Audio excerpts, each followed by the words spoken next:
नमस्कार मित्रांनो. ऊसाचे पीक हे बारमाही असल्याने या पिकाला सतत पाण्याची आवश्यकता असते. पण यावर्षी अल निनोचा प्रादुर्भावामुळे कमी पावसाचा अंदाज वर्तवला गेला आहे.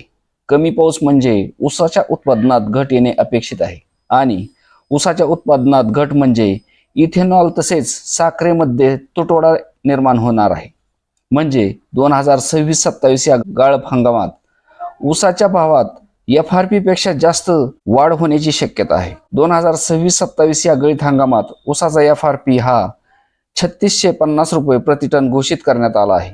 पण ऊसाच्या होणाऱ्या तुटवड्यामुळे ऊस उत्पादक शेतकऱ्याच्या ऊसाला चांगला भाव देण्याची साखर कारखानदाराची स्पर्धा लागणे अपेक्षित आहे.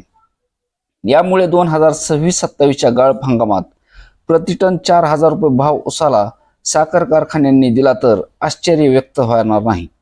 ज्या शेतकऱ्यांकडे स्वतःची पाण्याची व्यवस्था आहे असे शेतकरी ऊसाचे चांगले उत्पादन घेऊ शकणार आहेत. ज्यांची शेती सरकारने अथवा तळ्यातले किंवा सांडव्यातून किंवा आवर्तनासाठी सोडलेल्या पाण्यावर ऊसाचे पीक आहे त्यांच्या ऊसाचे उत्पादन घटणार आहे आणि देशभरातून असे लाखो शेतकरी घटलेल्या उत्पादनात येणार आहेत. त्यामुळे एकंदरीत ऊसाचे उत्पन्न घटणार आणि ऊसाचा भाव वाढणार हे नक्की. या सर्व बदलामध्ये ज्या शेतकऱ्याकडे पाणी आहे अशाही शेतकऱ्यांनी यंदा पाण्याचे योग्य नियोजन करणे गरजेचे आहे. ठिबकचा वापर करावा लागणार आहे आणि पाण्याची बचत करावी लागणार आहे. आता येणाऱ्या काळात तळे असो, डॅम असो अथवा प्रकल्प असो अशा ठिकाणी नागरिकांना पाणी पिण्यासाठी तळ्यातील पाणी आरक्षित केले जाणार आहे. म्हणजे येणाऱ्या काळात तळ्याचे पाणी हे शेतीला दिले जाणार नाही. याचाही विचार करून पाण्याची काटकसर करत ऊसाचे उत्पादन घ्यावे लागणार आहे.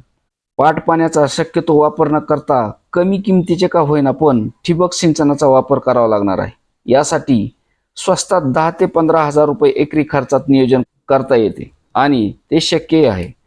अल निनोमुळे जर पाऊस खूपच कमी झाला तर ऊसाचे पीक संकटात येण्याची शक्यता लक्षात घेऊन आताच नियोजन करणे गरजेचे आहे. याचा अर्थ असाही नाही की मी ठिबक सिंचनची जाहिरात करत आहे, पण तुमचे उत्पादन घटू नये आणि यावर्षी जो आपल्या ऊसाला चांगला भाव मिळणार आहे त्यात तुम्ही पण सहभागी असावे अशीच शेतकरी म्हणून माझी अपेक्षा असणार आहे. शेवटी नियोजन केलं तरच टिकणार आहात हे लक्षात ठेवणे गरजेचे आहे.